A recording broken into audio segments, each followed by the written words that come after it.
guys, welcome back to a brand new video. I'm RexFinance, and today we're going to be providing probably the most value I've ever provided in any video on my channel in the past. And this is probably my most highly requested video that I've ever done. And today we're going to be going through, just the process I go through when I choose companies to invest in. Over the past year, I've been lucky enough to make over $100,000 in my Robinhood portfolio alone, which amounts to about 1,000% return on investment. Now, I'll say it again, 1,000% return on investment in 1 year is ridiculous. So I don't have any expectations to meet that by any means, but I'm going to try my best to do just as well in 2021.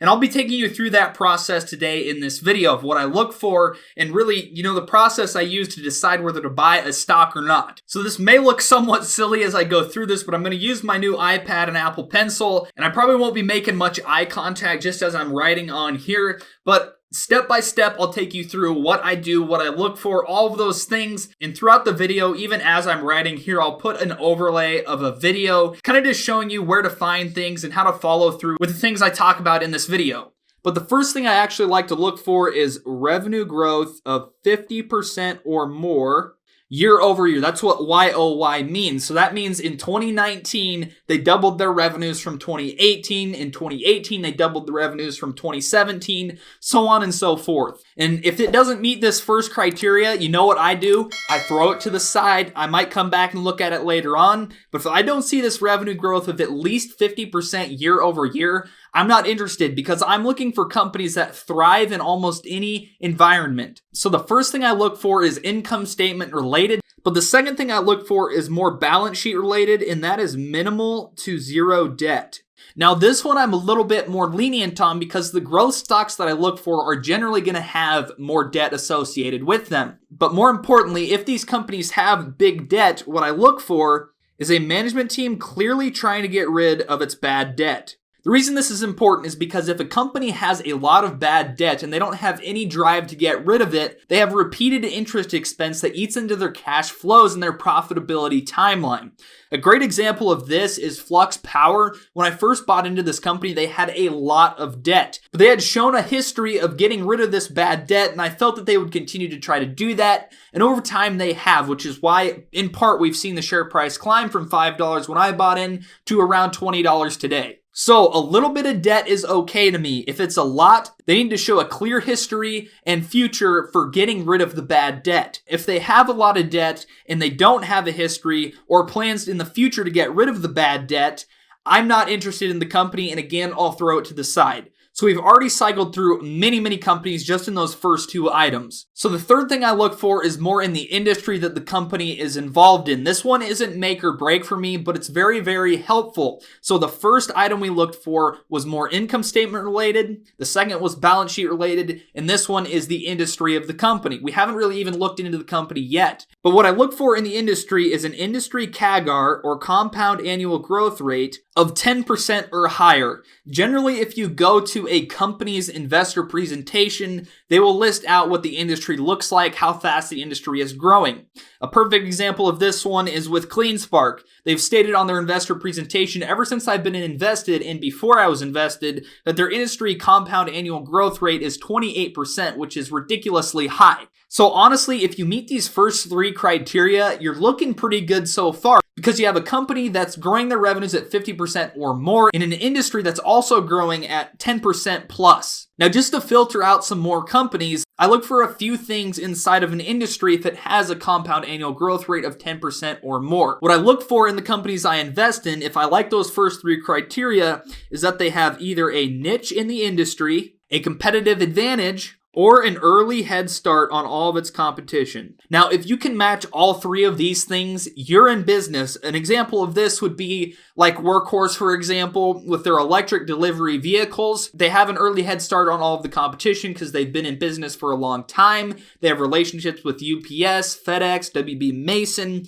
They have that competitive advantage because they have the patent that allows them to be the only company that manufactures a delivery van that has the capability of launching a delivery drone from the top of that delivery vehicle. And then third, they have the niche in the EV industry of the delivery vehicles. So if I've found a company that's met all of this criteria so far, I'm overall looking very bullish on it, but there's still some more things that I look for. And they're very important things that involve the management team, because if you don't have a proper management team, chances are you're not going to be in a winning investment. So what I personally look for is an experienced, passionate management team. A good way to do research on this is just go to LinkedIn and look up all of the management team members' names in LinkedIn and see their history, their past jobs, their past professions, the titles they've held, all of that sort of stuff. You can even dive a little deeper into the employees of the company that are doing the hard, heavy lifting. Another thing I like to see is a management team that is buying its own stock. I also like to see management teams that take share-based compensation primarily, because generally that means they have the shareholders at the forefront of their thought process, because if the stock price tanks, their net worth, the money they have, also tanks.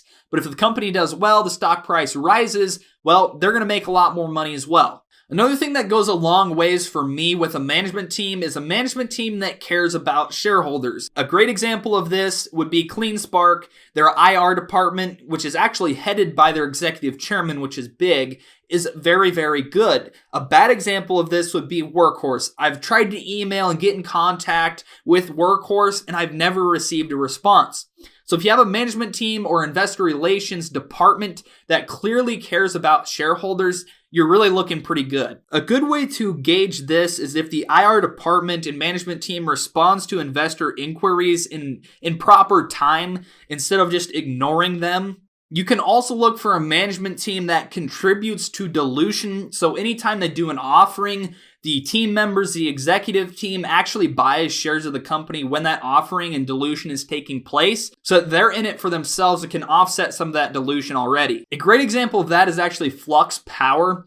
Their management team, whenever they dilute shareholders, buys shares of the company when that dilution is taking place. I think it's a great thing to do as a management team, and I honestly hope more companies start doing that. And really, the last thing you want to look for from a management team, executive team, investor relations is just transparency. If somebody believes in what they're doing and what they're trying to build, they're going to want to tell the world about it. They're going to want to be transparent to shareholders. The bottom line is, if you're a shareholder of a company, you own part of that company. You're an owner of that business. If you buy a share of Nike, you own part of the company Nike. So a management team, executive team, investor relations team that actually cares about what they're doing and what they're trying to build will be transparent with you. And that's really a red flag if you ever see a company that's not transparent. So we're looking pretty dang good if we meet all of the criteria that I've laid out already. But now let's focus more on the investor presentation and the hard work that goes into it versus just looking at numbers. So with an investor presentation, something important to note is if the investor presentation is built primarily or completely on future promises and projections, that's kind of a red flag to me. I like to see that the company has a history of fulfilling its promises and projections to shareholders. So the first note I'm going to put here is based on hopes and dreams. Also, unfulfilled promises and projections. If you see any of these two things, it's generally kind of a red flag. A good example of that would be Marathon, or ticker symbol MARA. Their entire investor presentation, and I'm not kidding, is based on hopes and dreams and unfulfilled promises and projections that they've made to shareholders, which is part of the reason I am very bearish on Marathon, by the way. Ever since Marathon started mining Bitcoin back in 2017, they've been making promises and projections, and they've yet to fulfill a single one of those promises or projections, but that's besides the point. That's for another video. So I like to see a good mix of the past, present, and future in investor presentations. Sometimes companies don't have investor presentations that you can read through, but a lot of times they do, and you can find that on their investor relations page. To find their investor relations page, you can just Google the ticker symbol and then IR, or spell out investor relations, and you can generally find an investor presentation there. So the next thing I want to cover is the 10Ks and the 10Qs. A lot of investors out there don't want to go through the work of reading these documents completely, but trust me, if you do, you're going to step up your investing game dramatically. A company's SEC filings will be on their investor relations page, and you can filter it to find the annual report, which is the 10K, or the quarterly report, which is a 10Q. Again, most people don't do the hard work of reading through these documents, but the successful investors, every single successful investor that I've met does this hard work. And that's because in the 10K and the 10Q, you can find things such as current lawsuits, litigation, risk factors, management commentary, goals, and backlog. Now, the last item, backlog, generally you won't see for a company that doesn't have somewhat of hardware sales. But a lot of times, if you read through the 10K, you will find some sort of backlog, which will give you an idea of, how many projects they're currently working on. Another thing you can look for is a contract proposal pipeline and how much that amounts to. That's equivalent to a backlog, essentially. I will say, even a year ago when I would read through the 10K, 10Q, a lot of times I would not understand a word that was said because business language is really another language. But what I would do anytime I would come across a phrase or a term that I didn't understand is I would type that phrase or term into Google and go to Investopedia. That's a great place to learn about certain terms and the way things are said. And you can learn pretty quickly and really start to get a handle on these 10Ks and 10Qs. But that's another note I should probably mention is if you don't understand the 10K or the 10Q or the language that goes along with the industry that the company is in, it's generally a sign you should probably stay away from the investment and throw the potential stock away because there's better investments out there for you that you can fully understand. And one of the cardinal sins is investing in something that you don't completely understand. Now, just for another valuation item to look at, one thing I look for is if the revenues that are projected over the next 5 years amount to more than the current market cap. And generally what that would mean is that the stock or company is currently somewhat undervalued. Now, that's not always the case. For example, if a company has a lot of debt, their revenues aren't going to factor in as much to the market cap just because it's a higher risk investment. But that's part of the reason minimal to zero debt is one of the main things I look for when making investments. So if this is the case, it's generally undervalued, but not always. One of the final things I look for is a clear path to profitability. If a stock doesn't have a clear path to profitability, chances are it's not going to be a very good investment because if they're not going to make money anytime soon, you're not going to make money anytime soon. So a clear path to profitability is generally laid out by the management team in conference calls or even the investor presentation. You can look for this, but sometimes it's a little more tricky to figure this out. For example, with SG Blocks, they have not laid out a clear path to profitability themselves, but when you look into what they've been doing in their track record with the company, you can see that they're doing their best to become profitable, which is part of the reason I think they're going to become profitable either in 2021 or 2022. To put that more into perspective, SG Blocks has paid down 100% of its debt, so it doesn't have any interest expense that's contributing to the cash flows. If companies have a lot of interest expense, it's going to negatively affect the cash flows and the road to profitability. Another thing that I saw with SG Blocks is that they acquired a company called Echo, which did a lot of the work for them. So basically what they did was they turned a cost center into a revenue center by buying that company. So that's dramatically decreasing their cost of goods sold. So when I see that, I think that the management team is really on the brink of profitability because they're bringing their costs dramatically down. On that note, another thing you should look for is accretive growth. Now, this can be through acquisitions like CleanSpark often does, but it also could be paying down debt. Basically, what accretive growth means is that whatever step they're taking is going to benefit the value of the company more than if it would hurt shareholders. So a good example of that, other than an accretive acquisition, would be a company raising money against shareholders but paying down debt using that money, because if they pay down debt using funds they raised, it's going to increase the value of the company because the investment becomes less risky. So even though shareholders get diluted, the debt decreasing adds more value to the share price than the dilution takes away. Another thing you want to do is always catch these stocks before the pack. And if you're willing to do the hard work of all the steps I've laid out here, you will find stocks before the rest of the pack or even Wall Street finds them. But the trick is you have to have that drive in you that nobody else has. You have to want to do the hard work. Something I like to say to explain this to people is don't buy a $5 hamburger for $50 just because it tastes good. If you're coming in after the pack has already entered the stock, chances are you're going to be buying that hamburger for $40, $50 when it really is only worth $5. So if you're before the pack, there's one thing you should really ask yourself,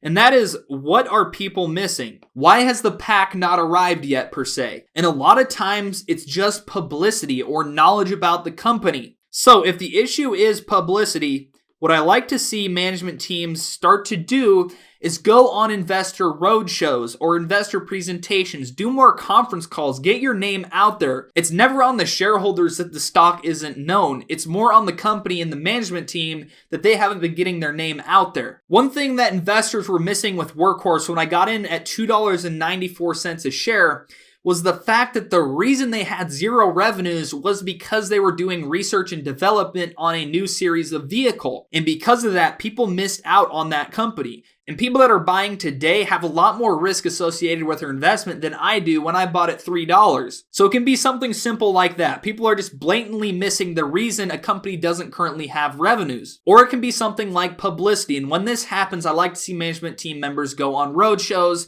An example of that is Flux Power.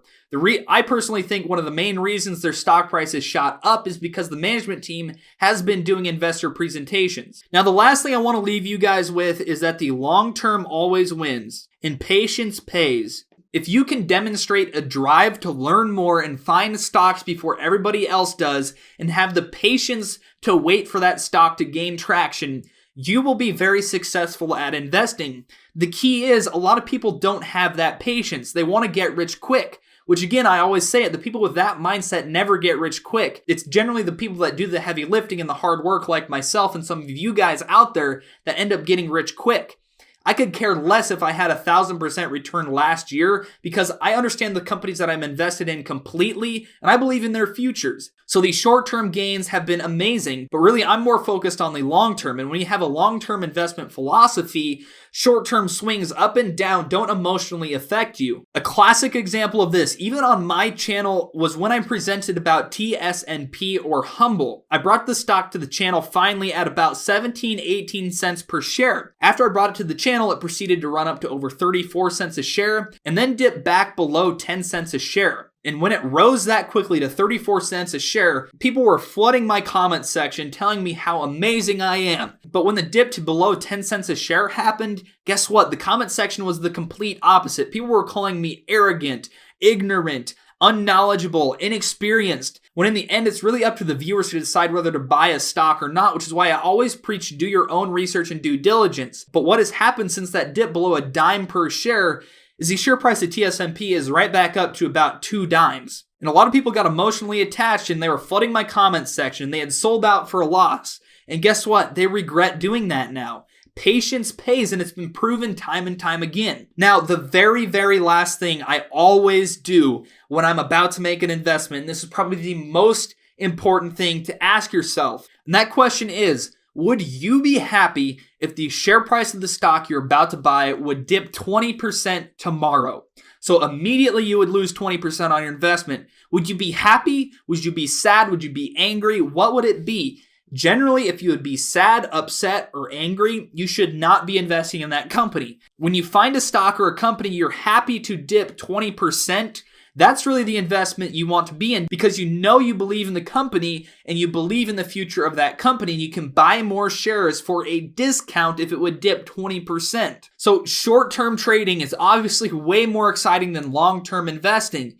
But long-term investing has been proven time and time again, study after study, to be the winner. It outperforms any other style of investing. So even though I'm kind of in a speculative industry or niche of the stock market, I still have that long-term approach to what I'm investing in, and it has paid off dramatically for me. And the bottom line is I could care less if I lost all 1,000% gains I had in 2020 tomorrow, because that would allow me to buy more shares of the companies and stocks that I believe in. And that's also another important note. Never let anybody else change your mind on a company or investment that you understand for yourself and you personally believe in, unless they bring something relevant to the table that you didn't already know about that is factual information that changes your belief in the company completely. So today I covered some of what I look for when I make potential investments. I find different stocks from you guys in the comments section, stock screen scanners, StockTwits, Twitter, but the people that will make a lot of money are the ones that go through all of these steps, do the hard work of reading through the 10Ks, listening to the conference calls, all of that stuff. You will find success, I promise you. So with that, leave a like down below if you enjoyed this valuable information. Let me know if you guys want some more videos like this in the comments section. And with that, guys, have a great rest of your day. Peace out.